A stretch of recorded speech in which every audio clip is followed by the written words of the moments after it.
Yeah, that one went over a little bit, so I'll have to trim it a little bit to get it. Like it just went just barely over 15 minutes, but I'll have to do what I do in a few videos here or there, where I'll trim out like silent parts where like I don't say anything, like I say or kind of like trailing silence at the start or end of the video or whatever, just the slightest amount just to get it under 15 minutes. But I don't know. I've been in the mood to make videos like this. I've been thinking more about the technical stuff just because I've always been astounded by just the graphical stuff and the you know whatever you want to call it aspects of level design and this and that. But I'm gonna limit myself to 4 videos, and I might make 6, 7, 8 otherwise, but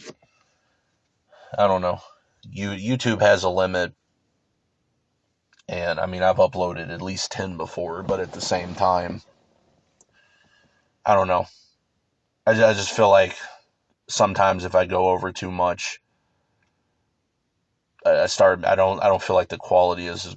There's all sorts of stuff I would want to talk about, but I just seem to all of a sudden like hit a wall where I really can't articulate it anymore. And I proved that to myself on the last set of videos where I actually tried making a fifth one. Halfway through, I just gave up. I was like, this video is not working. But who knows? I, you know, I have the ability to talk about some things that I, enjoy talking about. Fear is, I don't even really know how to describe graphically what it looks like to me. But on the topic of the horror stuff, I mentioned like the smile too, and different spooky elements of these different games. But there's something about fear, and I wish I knew how to articulate it, but the it's something like, I don't know. I think nowadays they would just call it like liminal spaces or whatever. But a lot of one of the criticisms that a lot of individuals had of fear was what I sort of mentioned previous, in the set of videos, that it's a bunch of empty office hallways and like bullshit like that. But I mean, that's also kind of the point, right? I mean, you think about it nowadays, I mean, there's a lot of games where that is the game, you know. But as I had mentioned previously with, the difference between jump scares and like something being like actually horrifying or whatever. Maybe there's something else you could call it. I don't know. Dreadful's not exactly the right word, at least not how people use it. But there's just this creepy feeling I get when I play Fear that I have never had any other game give me that feeling before. And it's one of those things to where, I've played it a million times. The jump scares, don't work anymore because I'm expecting them. I know that they're, I'm sitting there, you know, leaning back and forth and like punching the air where Alma's about to show up while I'm in the elevator or whatever. Like say, yeah, I know you're about to be right there or whatever. But there's just something about the environments in that game that, even though like I'm not like startled with stuff like that, but there's, I don't know, it gives me this uneasy feeling anytime I play the game, and I'm not sure exactly how to describe it, but I think that's actually a big part of it, and it's part of the reasons I appreciate the aesthetic of games like Stalker Shadow, Chernobyl, Half-Life, even Doom 3. Not so often, but at least there's some places in there um, where they give the the emptiness, a chance to like take the center stage or whatever, right? Like it lets you revel in the isolation or whatever.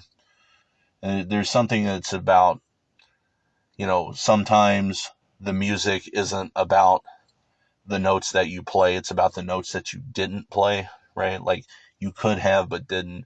The idea that, like these games, one of the things that makes them so effective is that they like just they give the just the architecture a chance to just kind of breathe a little.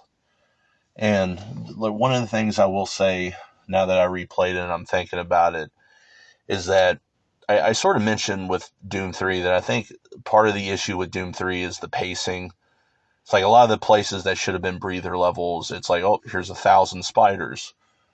Fear, I think, does it. One of the best things about Fear is how tremendous of a job it does with the pacing.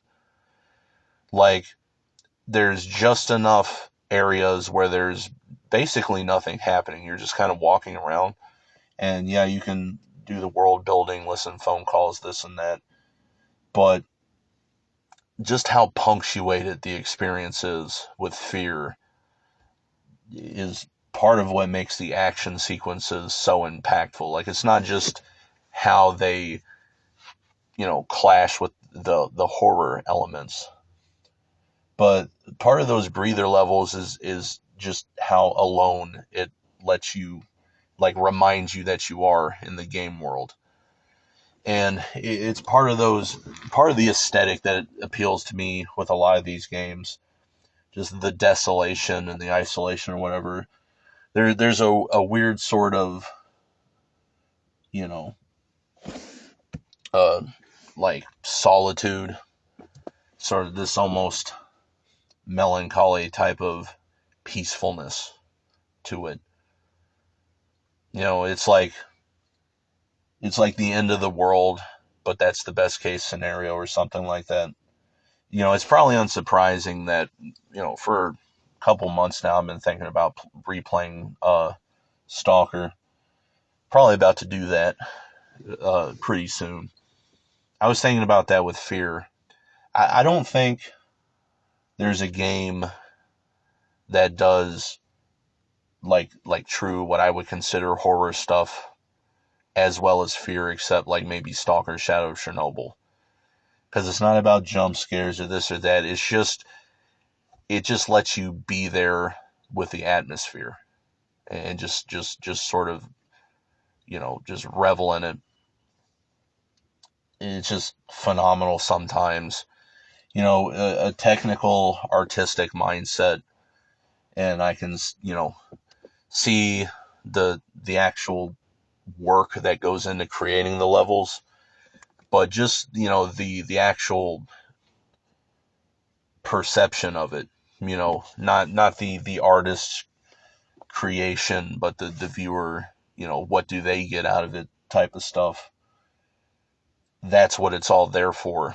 And, it it's kind of nebulous sometimes to try to think about what really makes, a piece of art work. And that's something that it's what caught me with that Smile 2 movie. Like the first one doesn't look that interesting, honestly. I might watch it if I can find a download. But something keeps making me think about Fear, Smile 2. And a big part of it is there's just something about the look and feel of it, the aesthetic of it, the true atmosphere of it, that it's just working for whatever reason. Because I watched the clips and it's like the acting's not that great, right? Some of the scenes, like I was watching one, the comments they were talking about, like the final, like in the freezer thing, like the demon version drops down on her and it has this zoom shot. And I actually seen somebody else say it was like a comedy or whatever, and that's what I said. It's like, yeah, I really don't like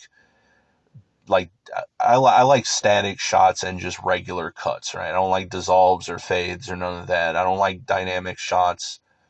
Everybody thinks they're Hitchcock or whatever, but it's like a good movie, a cinematographer that knows what they're doing, a static shot is all you need. I'm not saying things can't move around in the shot. I'm just saying the shot itself It doesn't need to be Saving Private Ryan, shaking all that. I mean, I fucking hated that about that movie.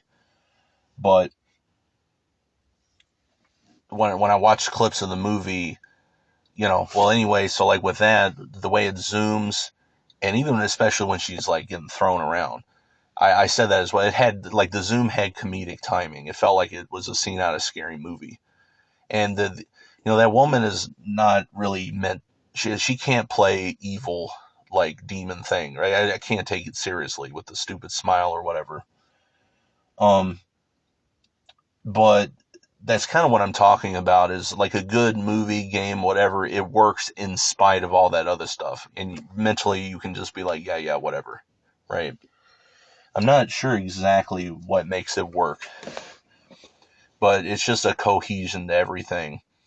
And there was some, you know, I'm not a fan of jump scares, but I'll tolerate it if I think the experience is overall pretty good. Sort of like with Doom 3 Fear or whatever. Now there was some director I was watching a video about where he's the same way. None of his movies have jump scares. I might try to watch some of his stuff, but there's actually some scenes that are truly kind of startling or whatever, or I don't know, scary, whatever you want to call it, in Fear, that work in a similar way to what they said this director does, where it's the scary thing kind of like comes into view, and it's like, oh, did you see? Was that what I thought it was, or this or that? Fear has a great part in it. That is one of the ones that scared the shit out of me when I first played the game. Now you're used to turning switches on and then like seeing Alma or this or that. There's this one part where you activate a thing and you can see on the camera Paxton walks past, and then in his shadow, Alma rises up, and it's like, oh, spooky or whatever. Well, but then you turn to the side, and you can see this shadow through the window of the office area. And I remember the first time I saw that, it like freaked me out. And I was like 14, remember? But when I went around the doors, so there's a scene like that. I'm pretty sure it comes before that. You see her through the window, and you come out. She like walks towards you. Well, in this particular scene, after you see the thing on the camera, if you look over and you notice that like silhouette in the window, like I'm thinking it's her there. I go around, and on the other side it's just a cactus model. Like one of the cactus models like Norton Mapes uses to pretend he's hiding. So I love how they can mess with your head like that. I know a lot of people think like Doom 3 is sort of like lazy jump scares or this or that, but Doom 3 actually has some really nice spots in it where they fake you out. It's like the floor tiles pop up but nothing comes out. You get used to it, but then you go back and forth a few times, and one of those times then something pops out. Yeah, I like stuff like that. Sometimes it's clever, sometimes it might just be funny. You know what? They might not even thought about it when they did that, but that's pretty funny. Maybe it was intentional. I like that a lot more. Like if you just sudden loud noise and throw a scary face in my face, yeah, I'm gonna like jump or whatever. That's not really scary though. That's just a startle reflex. But when I'm dreading something in the game and then I look over and, oh, is that, it's like what's in the shadows, right? That's kind of, it's like a big part of it is it's your mind kind of going wild. I'm sitting here, like I'm looking over at this shadow, and it's got to be a tree thing, or maybe it's not, but with how I've been primed to be thinking about all this horror stuff recently, it looks like somebody's standing there, and like the way part of it is, it's like, oh, is that the blade of the chainsaw, right? It's like whenever you're spooked or whatever, your mind can go crazy, and like it's one thing to light the shadows up a bit in the level, so you can at least see what's in the shadows and like actually have some textural detail, but that's purely for the sake of the graphics and the legibility.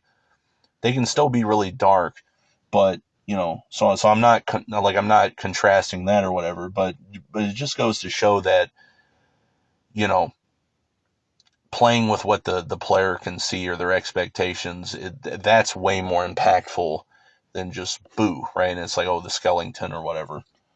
And I don't know. Yeah, like I said, maybe there's a lot more I could have said. Maybe I don't know, whatever, but I'm just going to leave it at that. 4 videos. I'm going to